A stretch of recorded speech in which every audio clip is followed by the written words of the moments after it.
It's on. So this afternoon we'll start just with the Mahamudra lineage prayer.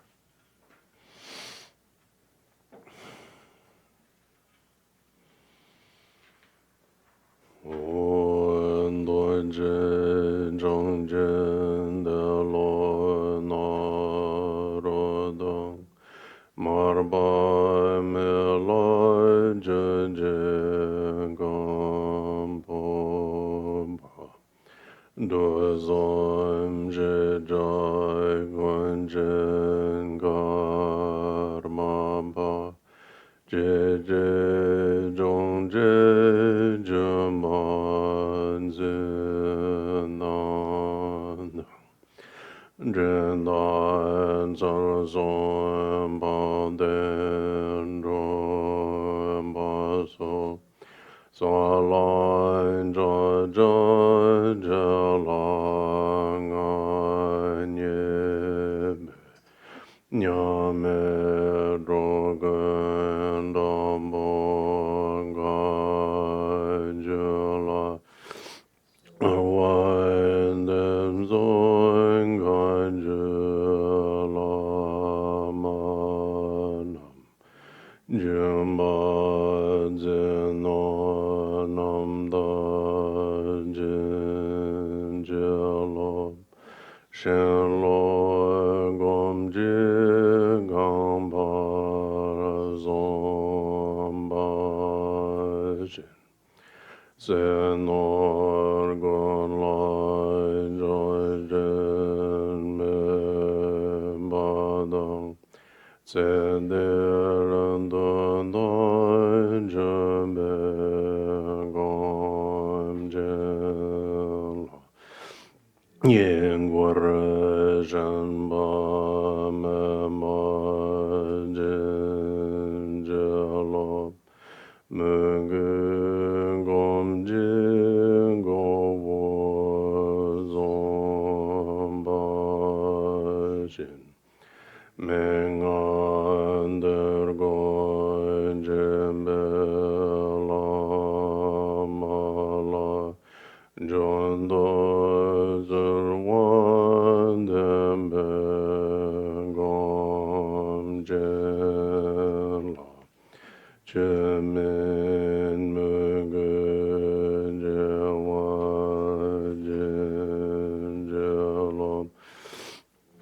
me gom jing je zom ba shin kang ja ran dom be ngo wo zo ma de ma jun de karan jom be gom je la gom ja lo don ra wa jin je lo nam do ngo wo jung go zom ba jin ji ma yin ji yang jar wa la Garul bara jarwe gom jela Korande yerme domba jela Chewa gondo yanda lama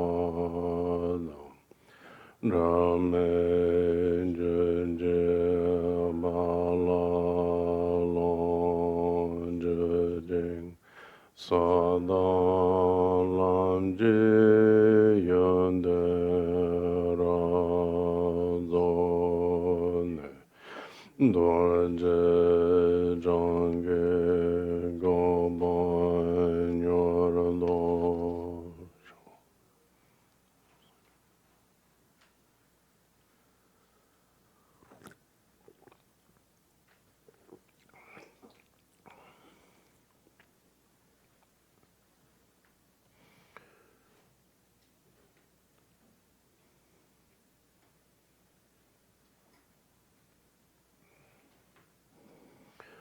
This morning we looked at and briefly tried mindfulness of body. And we looked at how, from the point of view of the common vehicle, mindfulness of body reveals the body's impurity and thereby helps one transcend denial of it, the false imputation of the body as pure in the sense of pure versus impure, or clean. And then how in the Mahayana, mindfulness of body is used to primarily through analysis to recognize the body's emptiness, and how in the Vajrayana, through meditation upon the body as a deity body, to recognize the body's great purity. Now,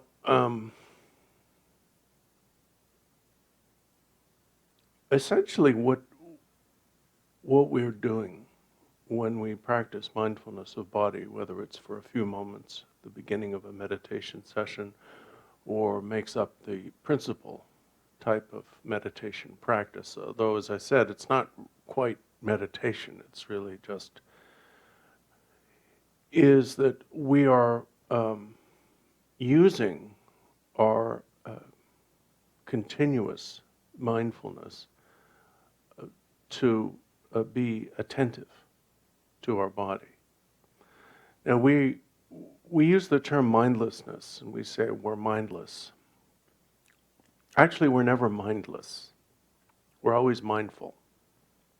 But we're mindful of one thing, and then of another thing, and then of a third thing, and then of a fourth thing, and then back to the first thing, and then we're mindful like in the analogy that either Rinpoche or Lama Trato used during a recent teaching of a monkey in a house with 6 windows. Viewed from outside, you would think there were 6 monkeys, but it's just that the monkey bounces back and forth from one window to another so quickly that actually one monkey looks like 6. And that's the way our mind is. The 6 windows in the case of our mind are our 5 senses and our internal sense of what's going on in our minds. So the problem is not that we lack mindfulness, it's that we rarely make the choice to anchor it to something. Now, I also mentioned that you can't really prolong mindfulness through effort of will. In essence, what we do, especially in the beginning, in any form of meditation, including mindfulness of body, is we're cultivating the discipline, really, of recognizing that we've become distracted.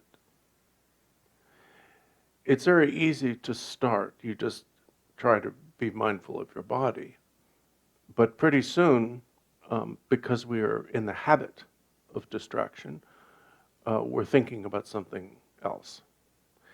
And as soon as you recognize, and it could be very quickly, or it could be after several minutes, that you've become distracted, you simply return to mindfulness of the body, in the case of that technique. So what we are trying to do is not intentionally force a prolonged duration of mindfulness, but every time we're learning to notice when we are distracted. And by doing that, by every time you're distracted, returning to the technique, whatever it is, the mindfulness of body, you create a habit of noticing when you're distracted. And that habit is self-reinforcing. So the more you do it, the easier it is, and the more quickly you'll notice that you're distracted. But now this is where another thing I mentioned this morning, that the mindfulness is prolonged. It would be more appropriate really to say becomes less sporadic through good feelings. Essentially, when your mind is at rest, you feel better mentally. And so as you start to experience that, the desire to be distracted will be counteracted by the intention to rest the mind, because it's better. Now this, of course, becomes an addiction. Resting the mind becomes a type of addiction, which is called the veil of absorption. But it's not an addiction that we need to worry about yet. Our problem is that we're not yet addicted to it. So the discipline is returning from distraction, noticing that you're distracted and returning. And in the practice of these mindfulnesses, you do so directly. You don't have to label distraction as distraction. And there's no point in berating yourself for becoming distracted. Just be glad that you noticed. And return. If you berate yourself for distraction, then that is a distraction, and it will cause more distraction.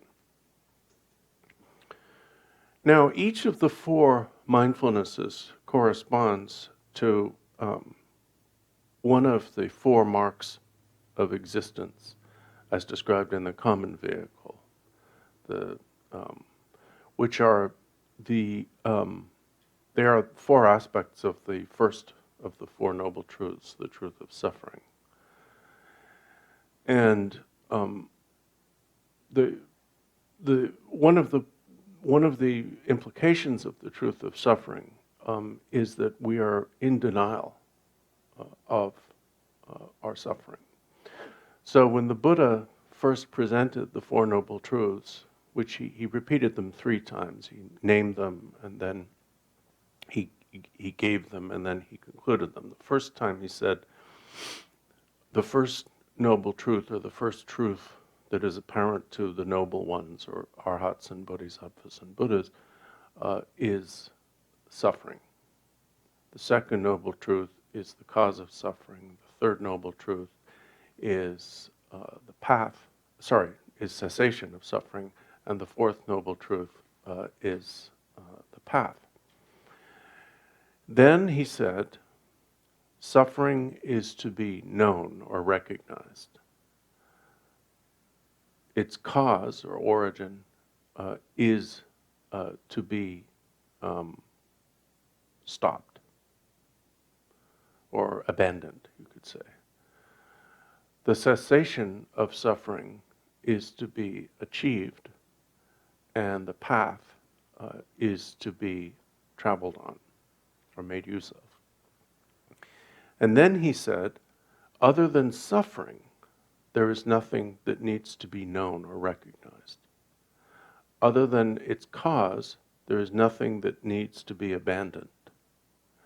Other than cessation, there is nothing that needs to be achieved. And other than the path, there is nothing that you need to rely upon. Now, I mention this because when the 4 noble truths are each of them broken down into 4 aspects, the aspects of the first, the truth of suffering, are 4 things that we are often in denial of. The first, which is connected with mindfulness of body, is cleanliness or purity. It's really cleanliness. And we keep our bodies clean, which is fine, but we pretend that our bodies are clean.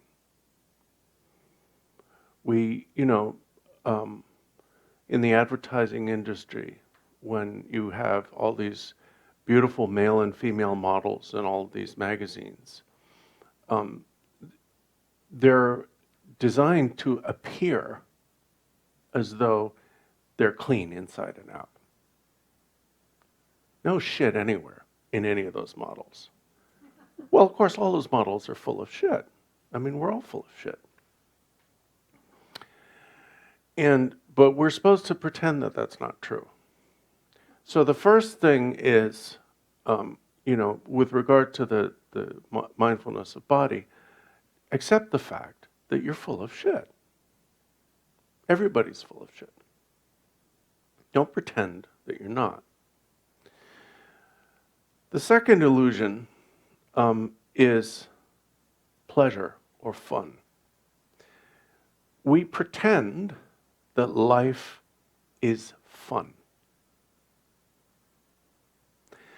And we maintain this pretense, this illusion, by always living for the future. We work all our lives until either we die or we get too old to work. And while we're working, we look forward to our retirement. We think, I'll be able to relax then. I can only sleep 4 hours a night now because of my responsibilities, but, the day will come. But when we retire, our health is probably gone or fragile.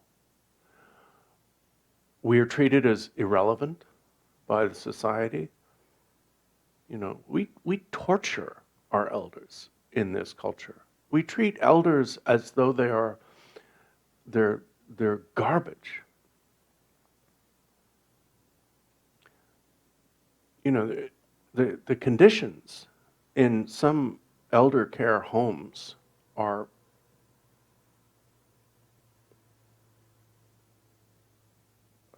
unspeakable.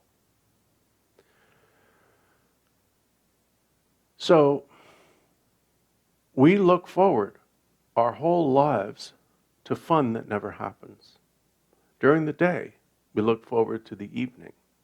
But by the time the evening comes, we're too tired to have fun. We look forward to going out to dinner with our spouse. But once we get to the restaurant, then we look forward to getting back home because we're so tired. We look forward to going to sleep, or I do, I love sleeping. But we don't actually enjoy sleep because while we're asleep, we're either unconscious in deep sleep, where we're not enjoying anything, or we're having dreams, and most of our dreams are not very good. They're neutral, they're dreary. Occasionally we'll have a nice dream, and we'll think about it for like days or months, because it's so rare. So we don't have fun. And then we feel guilty, because we're supposed to have fun. I remember when I was a child and I would go to movies with my family, and I often didn't enjoy them. And I felt really guilty about it. It felt really, really stupid to me. I later came to enjoy movies a little bit more because I became a little stupider. But I remember, especially the children's films, I couldn't stand them because they were manipulative and horrible. And I knew perfectly well that when I was a child in the 1960s, they were all about animals in peril, that those animal actors were not safe. Now we have the American Humane Association monitored this filming, and no animal was harmed in this film. But they don't count certain animals. They'll kill insects. They can still do that in making a film. They can kill fish. They just can't break horses' legs the way they did in the 60s, or dogs and cats. But, like in Game of Thrones, when you see a deer being skinned, that's a real deer body. They bought a dead deer, so that animal was harmed. So we're trying to have fun. But trying to have fun makes it impossible to have fun. That's why I hate traveling on vacation. When I travel for work, like to translate, then I can sort of have a little bit of fun in seeing these different places. Because I'm not trying to have fun. I don't think of it as fun. I think of it as work. If I travel on vacation, I hate it. Because I'm trying to have fun, so I can't have fun. So the second thing is that we think life is fun, and it's not. And that's where mindfulness of sensations is going to come in. And then the third thing is that we think we are a self. Or you could say, we could just keep it to, we could say, we think we are a self. I tried to make a list of all the teachers I've had, and I got to about 22 or 23 just Tibetan Buddhist teachers. And because I was trying to think, it's good. How many lamas have I actually? It's about 23, and that's not counting multiples. So that's counting the 16th and 17th Karmapas as one, and the third and fourth Jomgon Rinpoche as one, and so on. Oh my God, there's a whole bunch I just remembered that I forgot. Anyway, one of them had this beautifully simple explanation for selflessness. And I have to say that each and every one of the teachers for whom I've had the honor of translation has, with rare exceptions whom I won't mention, has blown my mind at least once, in a good way. Each and every one of them has some way. They each have a skill that is unique. And one of them was asked about, why does the self not exist? And it's very simple. I'll use myself as an example. If I existed, you would all call me I. And you don't. You call yourself I. You call me you or him or he. If I existed, everyone would think of me as I.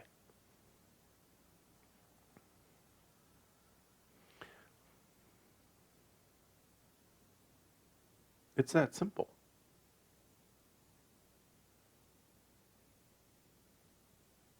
And it's equally true of all of us.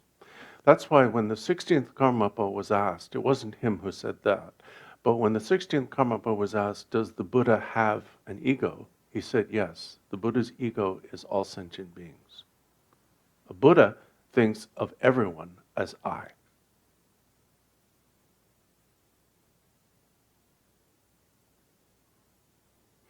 So, our third illusion, the first one is cleanliness. The second is fun, pleasure. And the third is selfhood. And the fourth is permanence. Now we know damn well, as Bernie would say, I wrote the damn bill. I like that. Well, of course, Beto O'Rourke would say something else. But we know damn well that change is constant. We even have pop songs about it. We've always had. Back when, wow, man, that's just,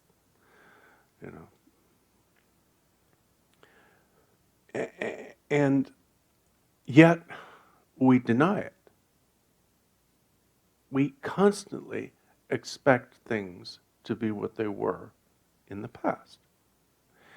And we do so simply because change is incremental in most cases, and therefore we don't notice it. And for the reason that I mentioned earlier, that we mistake causation as identity. I have two candles in front of me. One is lit, the other is not lit.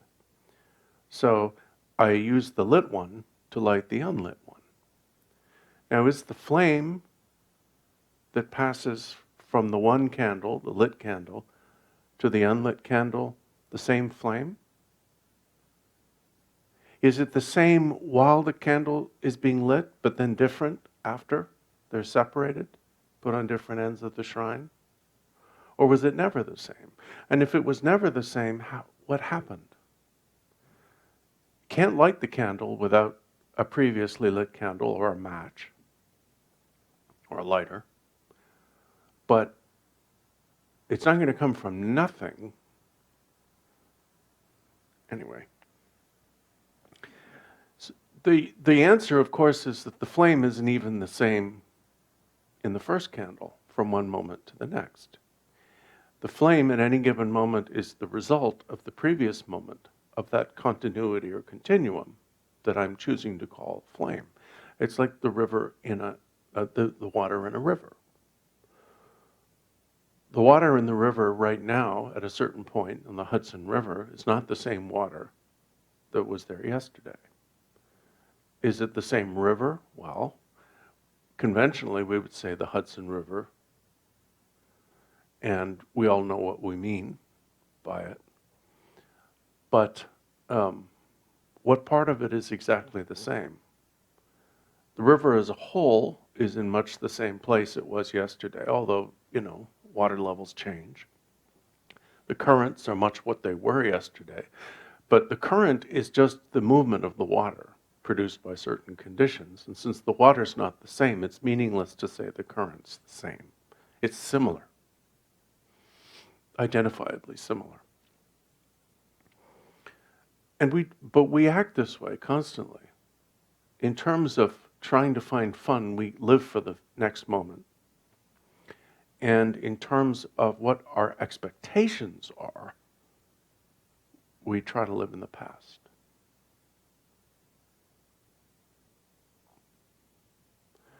And that's why mindfulness comes first.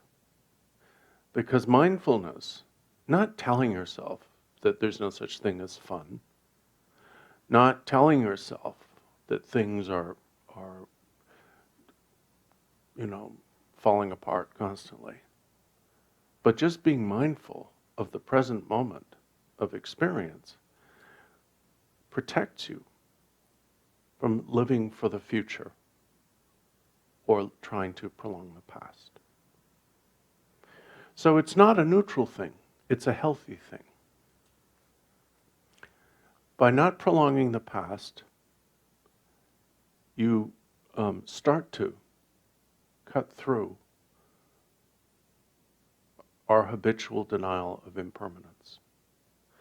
By not beckoning the future, we start to cut through our habitual denial of suffering.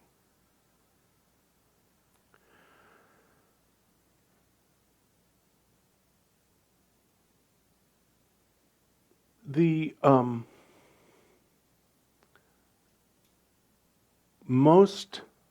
best known meditation technique in Buddhism, as far as I can tell, is an aspect of mindfulness of sensations, and it is following the breath. When you follow the breath, and you can do it in several ways. Some people just follow the out breath and then allow the gap, allow the in-breath to be a gap. Other people just follow the in-breath, allow the out-breath to be a gap. And many people follow both. What you are doing in using the breath is using a easily detectable sensation. You can use other sensations in the same way, but they're less predictable. And although we'll come to that. So after mindfulness of body, learning just to be present in your body, the next step in any meditation practice is always working with the breath. And there are two ways that we do this. One way is using the breath as the anchor for mindfulness, as is done in basic tranquility meditation with a support, where you follow the breath. But we use it in another way. And we use it at the beginning of a practice of anything else as a type of purification exercise. So, for example, Lama Chotop has started teaching this publicly, so I think we can do it. When we expel the stale breath or stale air at the beginning of a session, in order to well, it does several things. I mean, you think of it as expelling the three poisons, attachment, aversion, and apathy. But it's also, it gives your brain and your whole body more oxygen. So therefore it's conducive to awareness. And because often we breathe with just the top of our lungs, and we don't, so there's a lot of stale air that gets added to and mixed and stuff, but it's never really completely gone. And so by expelling as much of the air in your lungs as you can, you're actually helping your body and brain a great deal. Now, you two maybe not. Is how many people here have not been taught this yet by Lama Chotop? Taught this expelling the stale air technique. You haven't? Okay. So there are different ways you can do it. The way that we do it here, and for consistency, we'll do it the way it's done. Lama Chotop teaches it in the affiliate centers. It's not just done before Dzogchen practice. So there are simpler ways to do it, but I'm going to do it the way that Lama Chotop teaches it here. So the first thing you do, and so at this point you've established mindfulness of body by adopting meditation posture, whatever that is for you. Then the next thing you do, and if you're seated on a cushion, this may be easier, and you may not be, and it also depends on the proportionate length of your arms to the rest of your body. But basically, you slide your hands up your thighs and then turn them over, and you make a fist with the first joint of your thumb pressing on the base of your ring fingers, and you turn them over, and then you straighten them if you can, and then Lama Chotop starts with a right hand, right? Okay, I can never remember. Then you, while trying to keep your shoulder up, you make a rude gesture with your right hand. It's not quite like this. It's like that, except it's not the this of course is the rudest of form of flipping off, but it's actually the tips of the forefinger and ring finger are touching the middle, or roughly the middle of the middle finger, and it represents a three-pronged vajra. It does not represent male genitalia. And you use this extended middle finger to close your right nostril, and then you breathe out 3 times through your left nostril, but in a very particular way. You breathe out slowly, which is called expelling the, well, never mind that, it's just complicated terminology. And then it starts to build up, and then it ends with a snap. Now, this is not the snap of a snort from the nostrils. This is the snap of you forcing your belly back at the end. So do that 3 times.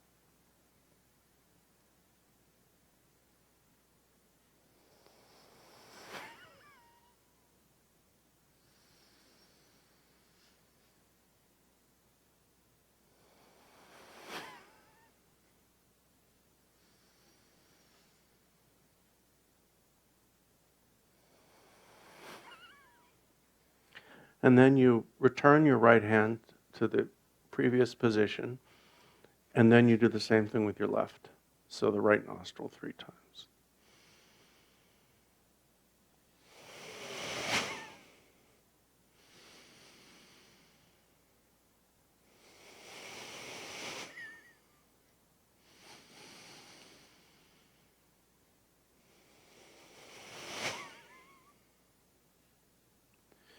And then you return the left hand, and you straighten up, and you do the same thing through both nostrils at once.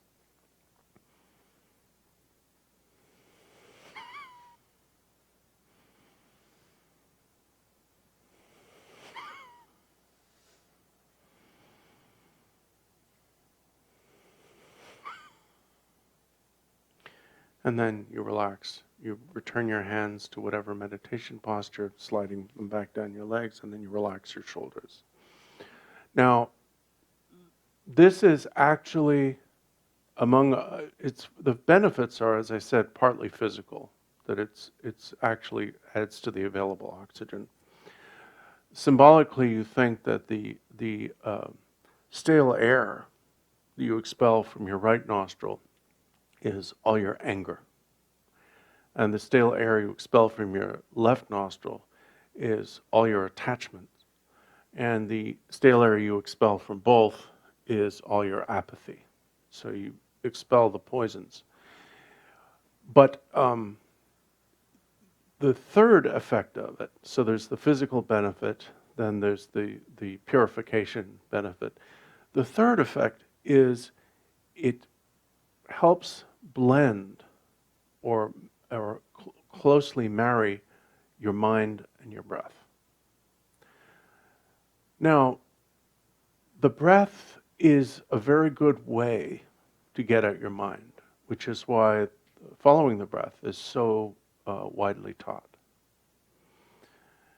And you can actually use conscious breathing to alter your mental state.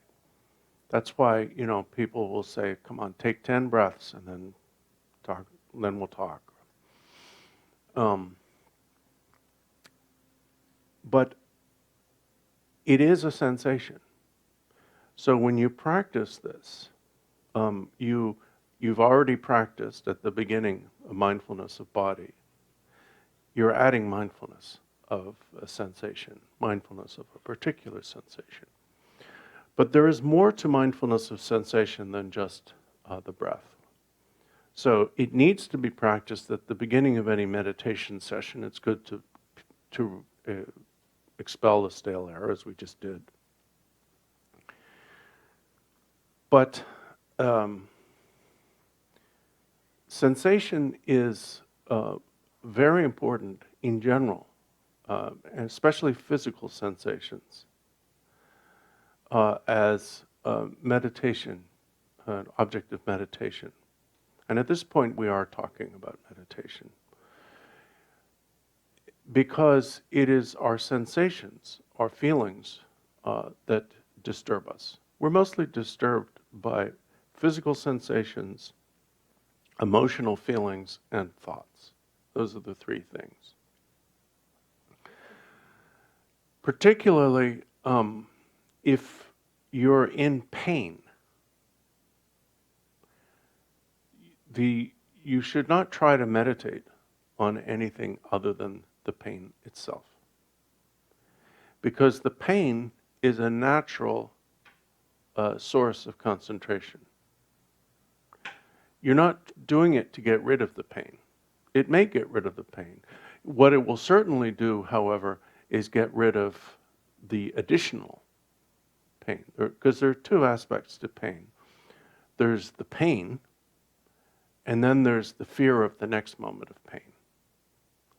I used to get terrible earaches as a small child, and I remember lying in my bed crying and screaming and thinking, I'm not going to live through this night. How could I live through this night? And this happened all the time. They didn't, I don't know, they had some kind of antibiotics then, but they sure didn't give them to me. They heated oil, hot oil, and then poured it into my ear. Oh, thanks, that helps a lot. Anyway, it was horrible. It was awful. And so it was the pain, but it was also the knowledge that the pain was going to continue. So if you meditate on a painful sensation, you will be so immersed in the pain itself that you will be freed from the fear of the next moment of pain, if you can do it. Now, it's not that easy, obviously, because we have a habit of doing otherwise. Generally, when we're in pain, we react with fear, aversion, and self-pity. We fear the next moment of pain or what the pain may mean. We hate it. We're angry at the pain. And we feel, why me? The best solution to the why me problem, of course, is to practice exchanging oneself for others with the pain. But that's not our topic now, so we won't talk about that. But unless you want to ask during the Q&A. But the mindfulness of sensations is the solution to objectification of the pain. Because as long as you think that you and the pain are separate, then the pain is an object of aversion, an object of hatred, resentment. But if you look directly at the pain, if you can, now it depends on how strong it is. It's best to try this with minor pain. And of course, that's very subjective. People judge pain differently, and since pain is only experienced by the person experiencing it, you can't tell by externals, how. I had day surgery at Albany Med about 13 years ago for hernia. It turned out I had about 6 hernias all over my abdomen. And so they put a mesh in, the 3 holes and things like that and whatnot, And it was supposed to be very painful, the surgery. And sure enough, there were aspects of it that were unpleasant. It was hard to walk afterward. But when the nurse came around and asked, because I was in post-op, from 1 to 10, how much pain are you in? And I said 1 or 2 maybe. And she said, well, that's not possible. You've just come out of surgery and you don't. And I looked at her and I said, you don't get migraines, do you? Because that's a whole level of, So anyway, pain is subjective. But whatever, each person can handle a certain amount using this technique. For me, it's very hard to do with nausea. Like when I had that, I tried to do this when I had that food poisoning and stuff, and I couldn't actually throw up, but I felt like I needed to, and it was horrible. And, but then I got, once the fireflies showed up, then I was too fascinated by that I thought, shit, I'm actually going to die tonight. And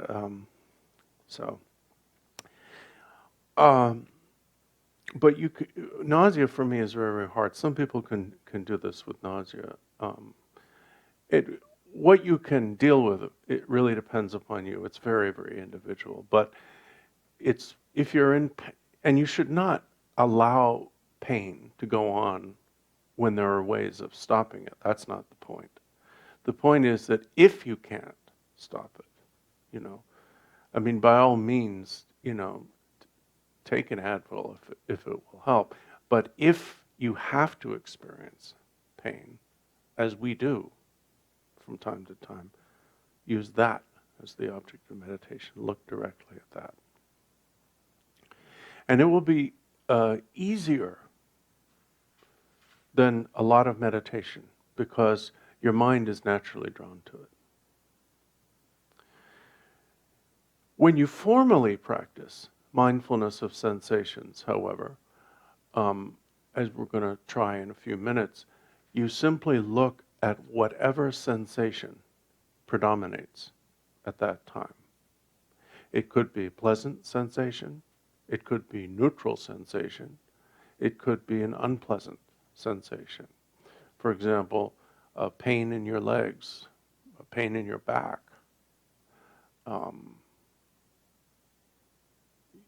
It could be something like that. But you do so without prejudice. You look at the sensation regardless, whether it's pleasant, unpleasant, or neutral.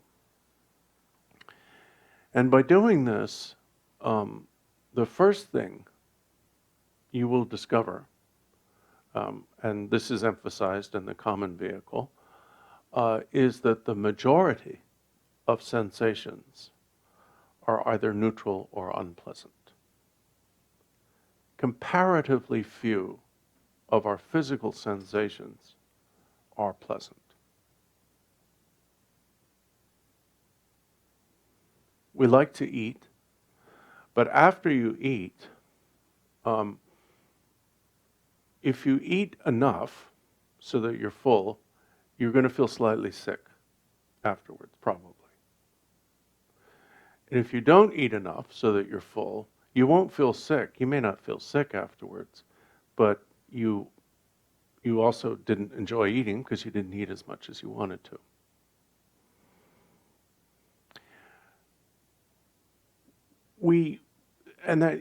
That's like eating meals, that's like the highlight of the day, right? I mean, it basically doesn't get better than that. If you're in a relationship, you may have sex, and in any case, you eat. And those are basically the things that we think of as pleasant sensations: food and sex. But how much of the time do you actually spend doing those two things? Or relaxing, like sitting on the couch of the degenerates.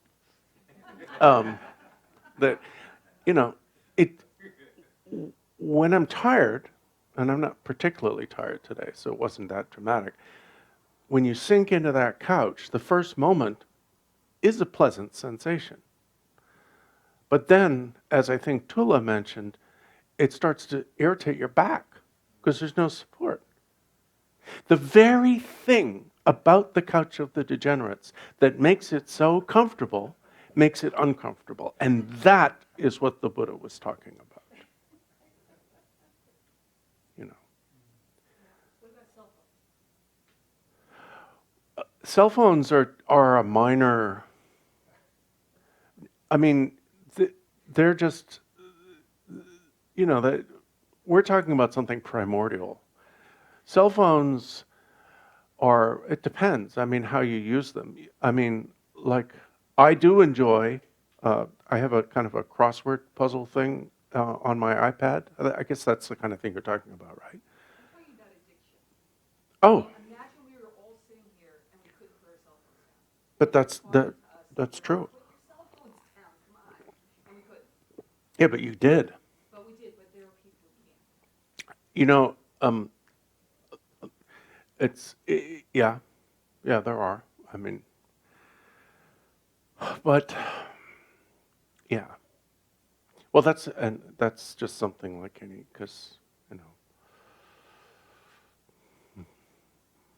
I do not like it when the internet goes out at my house. I will say that. Because I use it for everything. I mean, I download text, I upload the translations, I use it for work. And yeah, and I do watch, typically, currently, an episode of Jeeves and Wooster, one every night.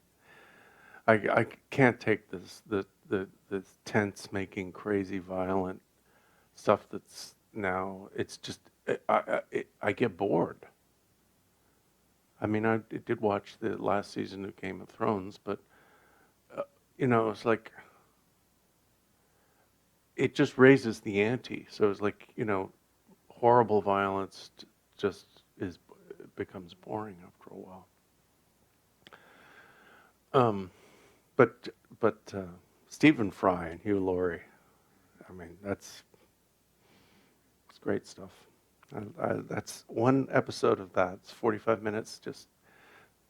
I find that soothing. So that's an example of But that is fun. I do enjoy that. I didn't say that you never have fun. I just said that it's comparatively rare. That's 45 minutes out of a 24-hour day. So the first discovery you make is that the majority of physical sensations, and that's mental, really. So that we'll come to that really tomorrow. But the physical sensations, the majority of them are unpleasant or neutral, and which is something, as I mentioned, that we can be in denial of.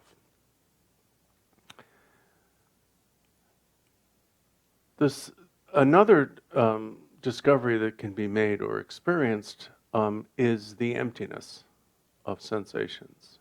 And that is when you look directly at a sensation with enough duration, and either unbroken or you return to it very quickly from distraction, to be able to it's like seeing through it. It's there, but it's not there. And that's the emphasis for the Mahayana on mindfulness of sensations. And then the Vajrayana level is to recognize that the true nature of sensations is great pleasure. But that's something that's kind of highfalutin. I mean, I can only I can spout that because I've been taught that and I've read the books that say that, but I've never experienced that. So, corresponding to the impurity, emptiness, and great purity of the body are the suffering, emptiness, and great pleasure of sensations. And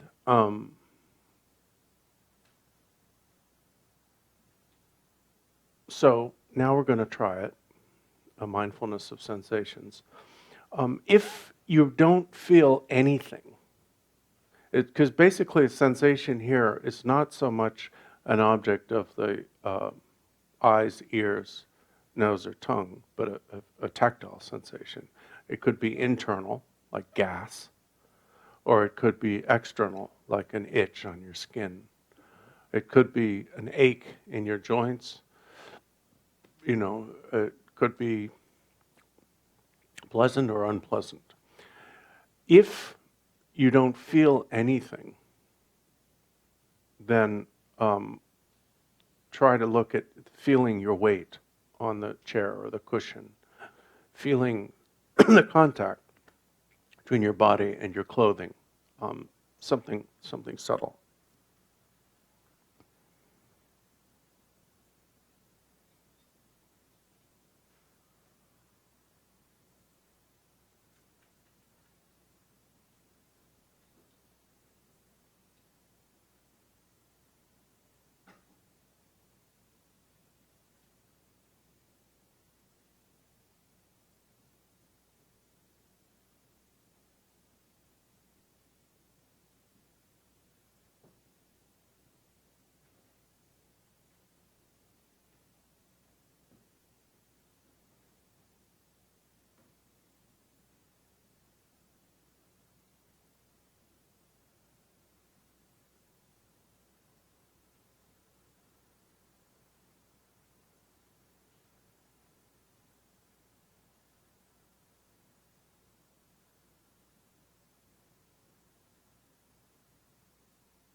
Now, who found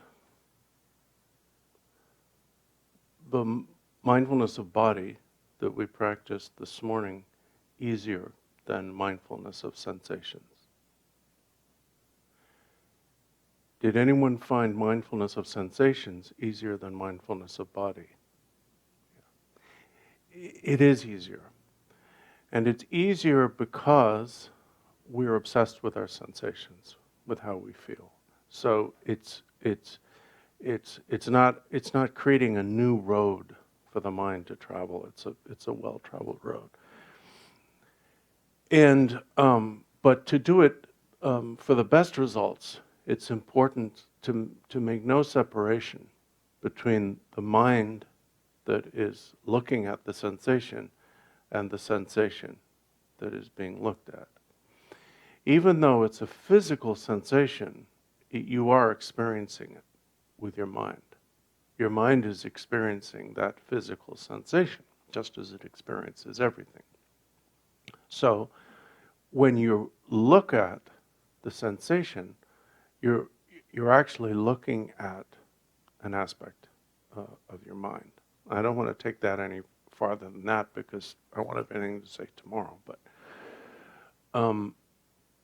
and let's keep emotional sensations or mental sensations or emotional feelings for the fourth part tomorrow afternoon, because I think that they're in a somewhat different category from physical sensations, although we do commonly have physical reactions to our emotions, like tense stomach, changes in circulation, weakness at the knees, and so on.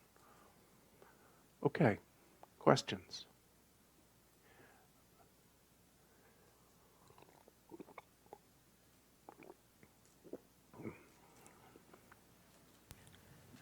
This question,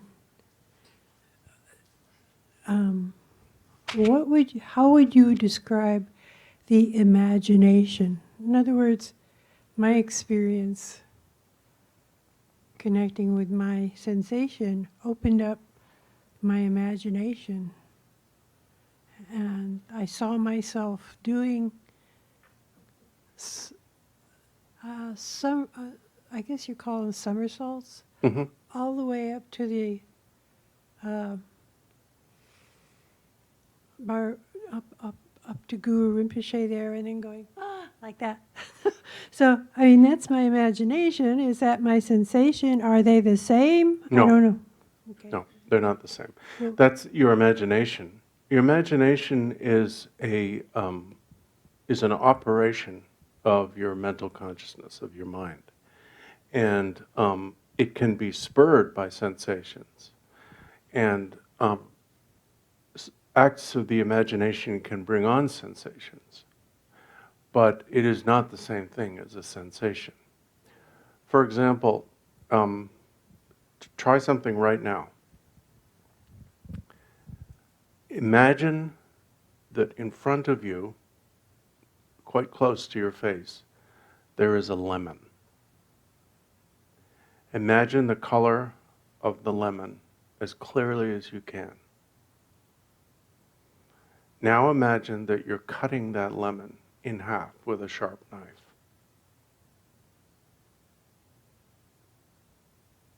Are you feeling a sensation in your mouth? See, that's an act of imagination bringing a sensation.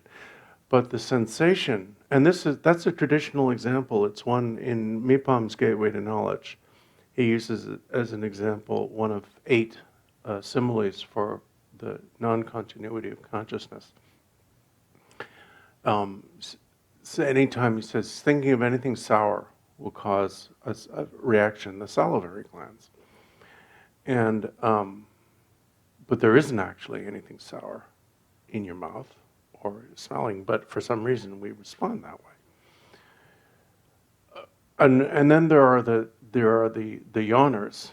I'm a yawner, and I think it's genetic, because Claire is too. I am now going to yawn because I've said the word yawn, and I can't stop it. If anyone says the word yawn and I hear it, I will yawn. And it's a thing. Some people are like that and other people are not. Obviously, none of you are because none of you are yawning. But I can't stop. And now I'm going to do it again because I'm still talking about it. And it even works in Tibetan. Forget the word lal, I think. Lal, lalwa. Lalwa. Yeah, it's starting. Yeah. Yeah. What's yawn in French? I don't remember. I wonder if that would work. But I said yawn, so it doesn't matter. It's going to happen. So they're connected, but it's a connection of causation, not identity. The sensation of having to yawn is not the same thing as hearing the word, but in my case, it's causally related.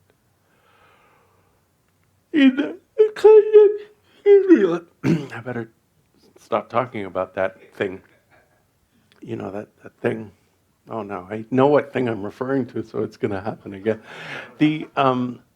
In the context of mindfulness of sensations, any use of the imagination is a distraction.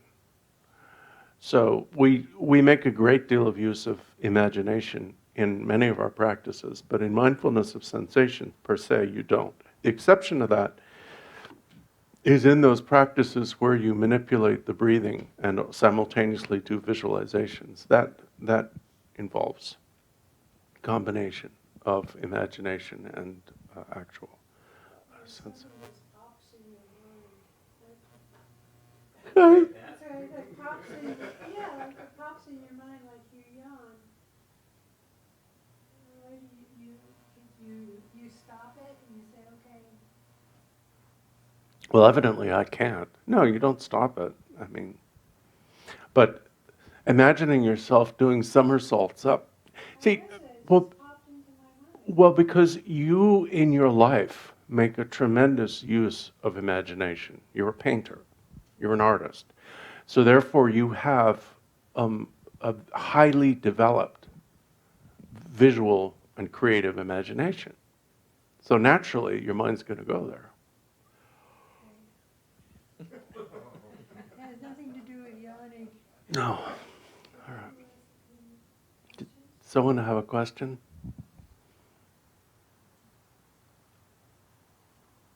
I don't have another question. Yeah, I have a question.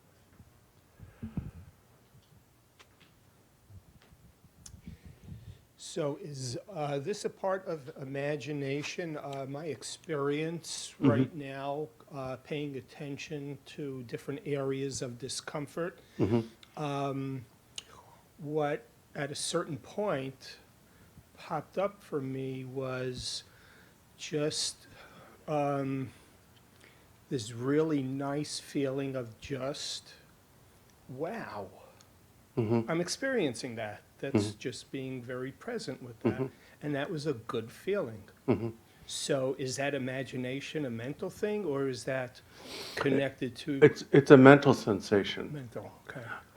And the reason why I think that the mental sensations should be classified as objects of the fourth mindfulness is because I think they're different in attributes, in character.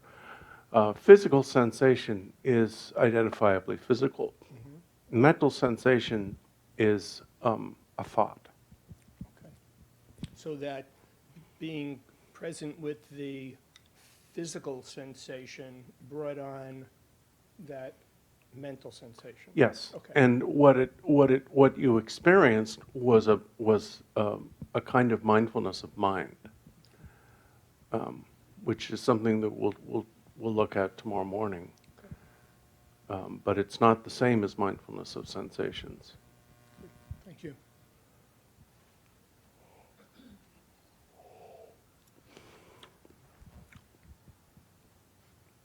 So is that related to the, because it seems as though the mind wants to label the sensation as soon as it's there. So there's some connection. That's distraction. The labeling is distraction? Yeah. What you want is to experiencing Jangul Rinpoche says there are basically 3 moments or 3 phases, let's say, in every sensory experience. The first phase is the sensation, or the seeing, hearing, whatever it is. The second phase is when you recognize that there is a sensation. And the third phase is when you label it by in its attributes, or, for example, like I'm hearing the car driving along the road. First I hear the sound. Then there's an awareness that I'm hearing a sound, and then there's the thought, car driving on a wet road. And you want to, he says, ideally restrict yourself to the first, but initially at least to the first 2. So what you're talking about is an unnecessary step in mindfulness of sensations. You don't need to label it. If you do, that's fine, just go back. But it's distraction. You know, imagination. You know, when you're practicing mindfulness of sensations, you want to just do that and nothing else.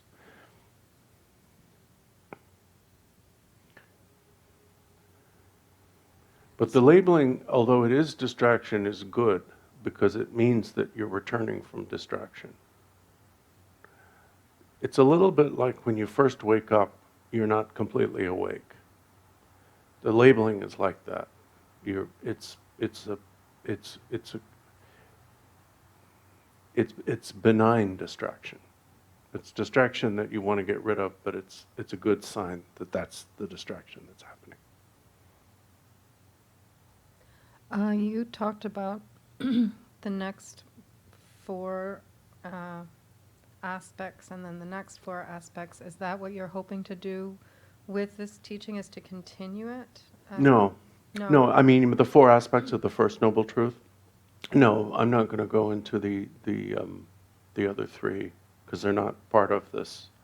The 4 mindfulnesses are associated, especially in the common vehicle, in the common tradition, with a direct experience or discovery of the 4 marks of existence, and which are the 4 aspects of the truth of suffering.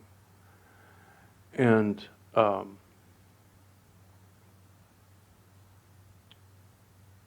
so they're in the common vehicle. These mindfulnesses are sources of insight, but they're also tools for transcending denial.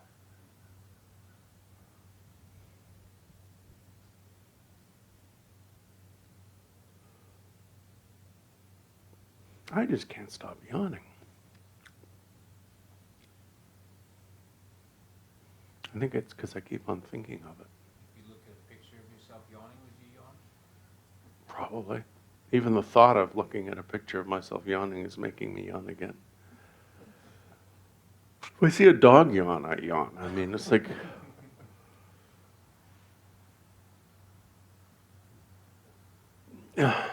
My cat used to yawn, and then I would yawn.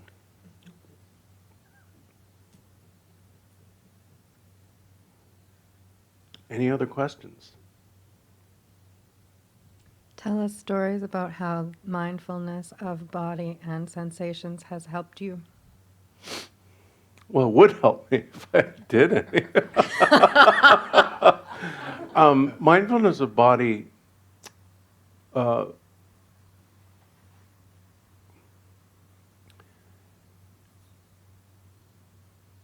mindfulness of body, and I first began to experience as a teenager when I was doing Tai Chi.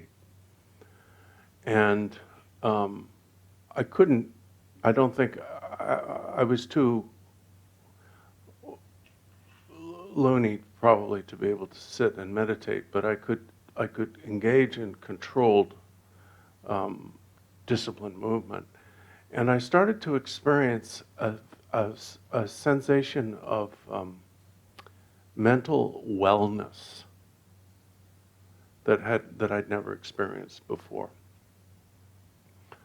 And especially after, we had 3-hour classes that really pushed you over the edge in those days in the basement of a Chinese Presbyterian church in Montreal's Chinatown. And it was exhausting, and you had to hold certain postures while the teacher went around with a tape measure. It was quite something. And I started to experience a feeling of wellness. And later, when I began to practice Buddhism, sitting meditation didn't initially create that sensation, but prostrations did. I was young enough that prostrations were not a big deal. I mean, now I'd drop dead if I tried to do 10, but, and so I think that was a little bit of the feeling of this beginning of mindfulness, of body and experience. And then later on, when I was in retreat, I began to experience it as it was more like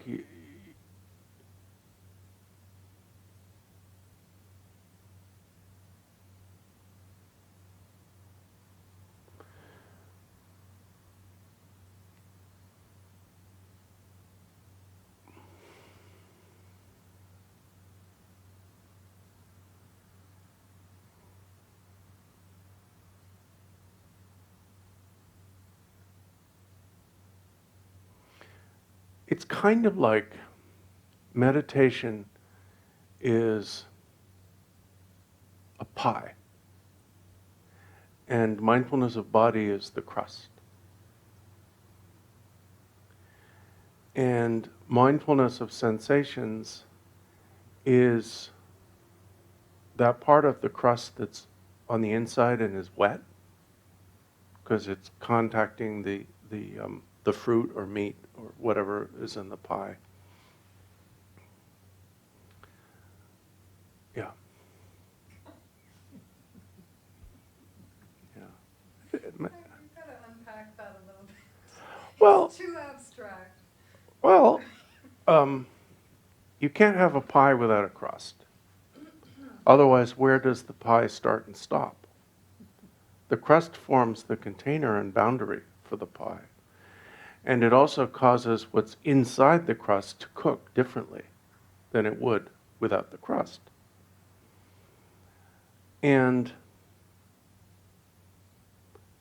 But what's inside, most of the pie is not crust. Most of the pie is filling. And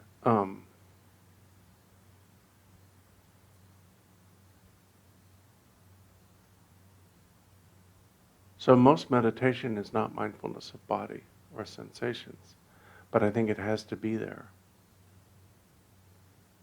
They have to be there.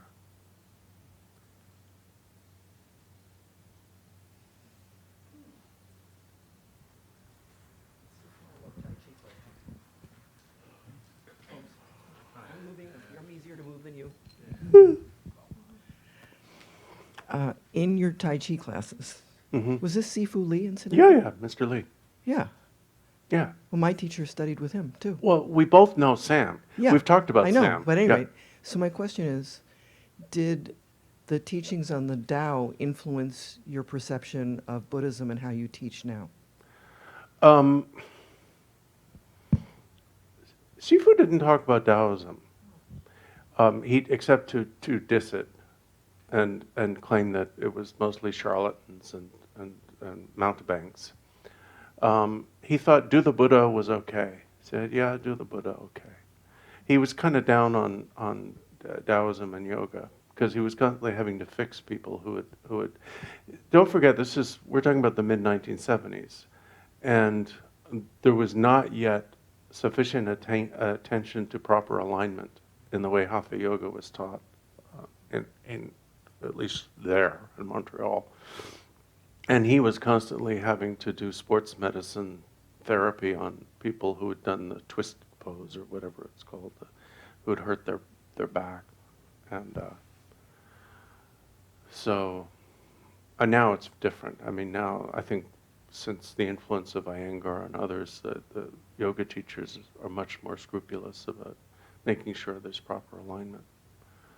But anyway, so he didn't really talk about Taoism. I mean, his version of philosophy was very practical. A lot of it was ethics. He had ethical views, and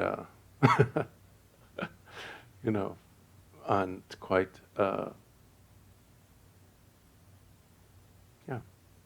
he wasn't preachy.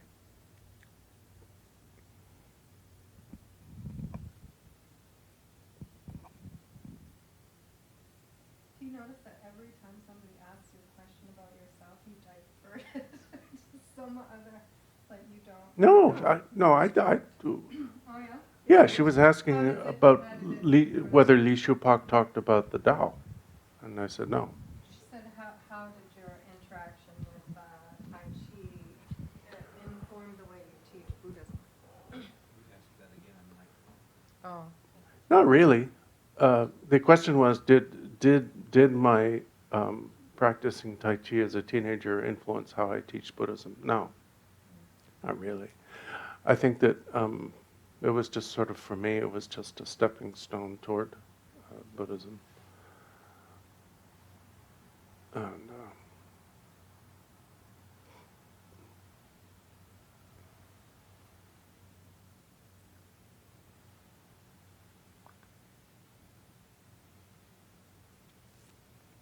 Does this mean we're going to start on the middle of the pie earlier? No.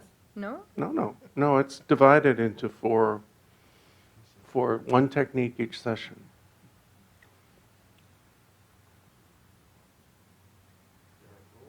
I'm surprised that there are so few questions.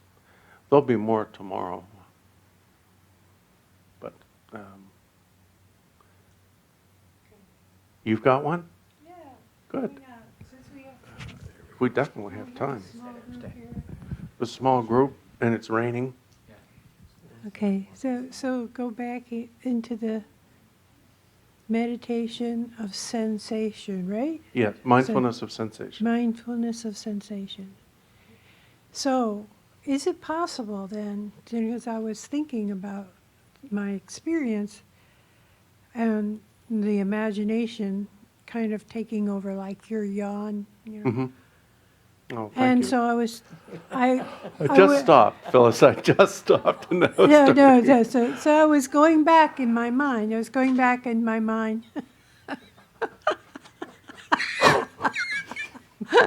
I'm now making somersaults. No, what actually happened, in that experience, and I think it was a sensation of being uncomfortable first. Mm-hmm. And then it felt like I had a direction in my mind. What do I do with that? How do I work with that? Yes. And the answer was to do somersaults. Mm-hmm. So it's that's the point when to discover or be with that uncomfortableness in sensation without distraction or imagination or whatever. Is that Yes. the whole point of it? Well, that's one point of it, yes. Mm-hmm. To just be with your sensations. And Mm-hmm. a lot of times we are constantly trying to escape. Escape from one thing or another. And,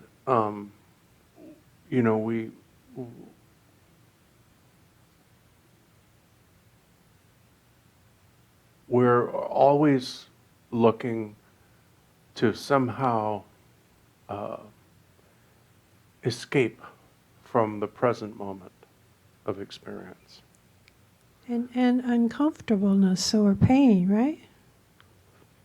But even neutrality. You know, and we also tell ourselves that things are not painful. Things that are not painful are, as well as, or that needn't be painful are, as well as the things that are painful are not. I mean, we're you know, we and we're just we always want to be on the move. You know, it's. Sounds like we don't like being where we are. Is that possible? Well, I think it's because of our you know, trying to live for the next moment, trying to beckon the future.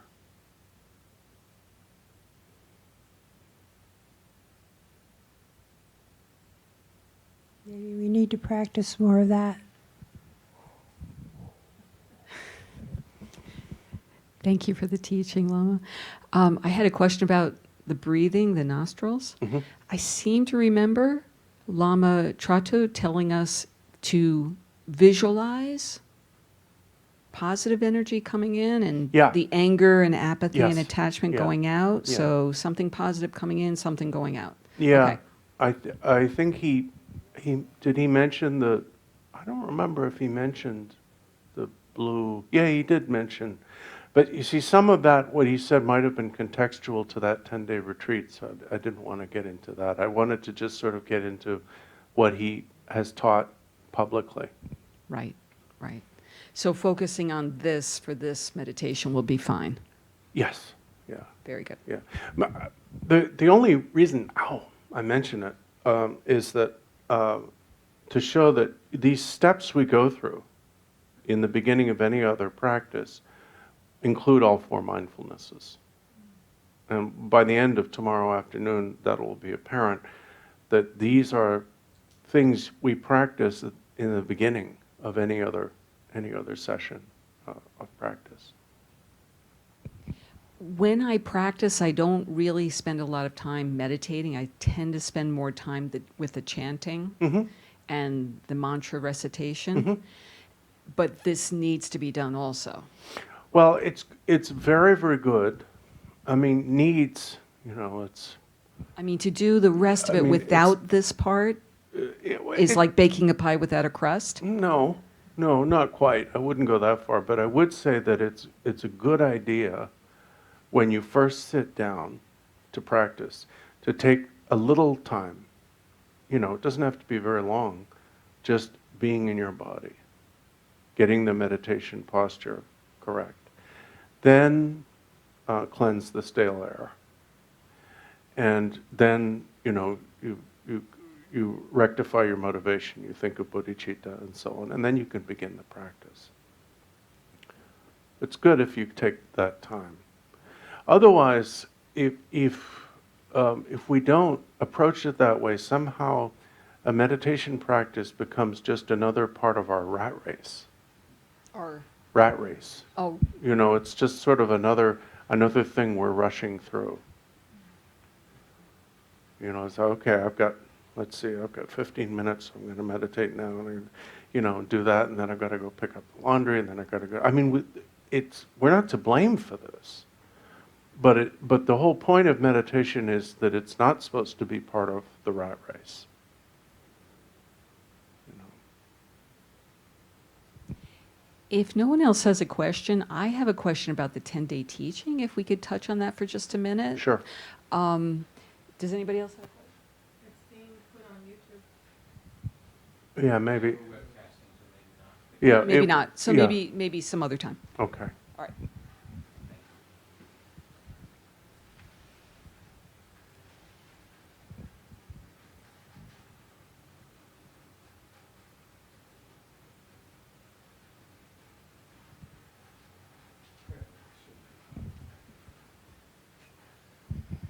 The imagery you used earlier about the lit candle, an unlit candle and a lit candle, and taking the light and lighting the unlit candle, and that can keep going on. Is that like imagery that you would think of relates to when somebody dies? It's used as one of 8 analogies, at least in Mipam's Gateway to Knowledge, and it probably comes from the sutras, for how that works. And because what he's describing, he has, what are the other analogies? The thought of something sour, like a lemon, the lighting of a candle, an echo. There are some funny ones in there. But they're analogies for how, without something, without a cause, the thing will, oh yeah, a seed and a sprout. So for example, when a seed sprouts, conventionally we think of it as the seed turning into a sprout. But that's not actually what happens, because the seed rots away at the bottom of the sprout. So, but the sprout can't arise without the seed. And in the same way, you know, I'm not the person I was yesterday, but I am the result of that person. And the, you know, the water that's running through the Hudson River to our west right now, directly west of us, is not the same water that was running there 5 minutes ago. But we wouldn't be able to tell the difference, probably.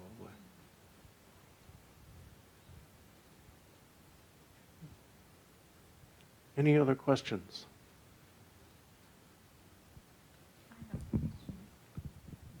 This is the first time I've heard the phrase, I know Mahayana, Vajrayana, I know Theravada, but I hadn't heard common practice before. The common tradition refers to, scripturally, it refers to those sutras that are accepted as canon by all Buddhist traditions. The sutras emphasized, for example, by the Theravadan tradition. A Theravadan is one of 18 different sub-lineages into which Buddhism divided. It's Davidavadan in Sanskrit, Theravadan in Pali. And, but it's a Vinaya lineage, really. So it doesn't really refer to a vehicle. Conventionally, Mahayanists refer to what is practiced by modern day Theravadins as the Hinayana, but it's kind of demeaning. Right. It's more appropriate to think of Hinayana as an early stage in Mahayana, because they don't use the term yana in the Theravadan tradition. What they teach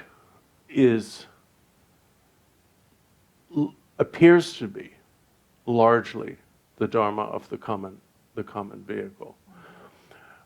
The term common vehicle is used also in the Mahayana scriptures, and it's because we all have it in common. We don't all have the Mahayana in common. Okay. Thank you. You're welcome. Yeah.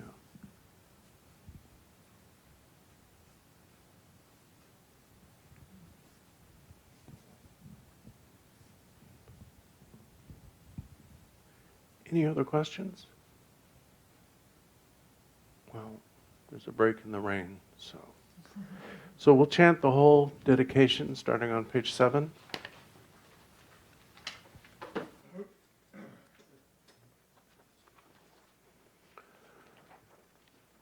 Sunam de ye nam je zeng pa nye don ne nye be ranam bam je ne jenga na je ba la zhom ba ye sim be zo le ro wa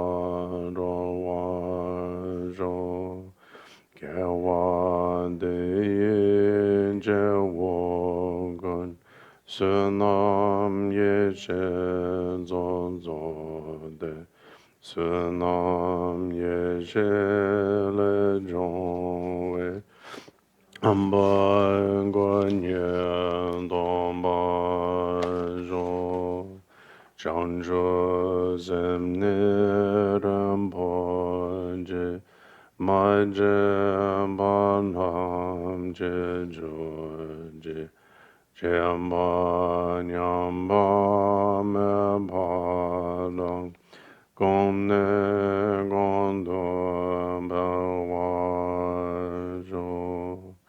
Simjen Damjen De Dan Den Joje Ngenro Damje Dado Dombajo Janjo Samba Ganda Zajomba Deda Gonje Malando Bajo Sanje Reje Dampengar Jangon Doja Doling Baya Zamje Me Jongje Bu Sanghaje Sije Jontar Jambe Daje. Thank you, everyone.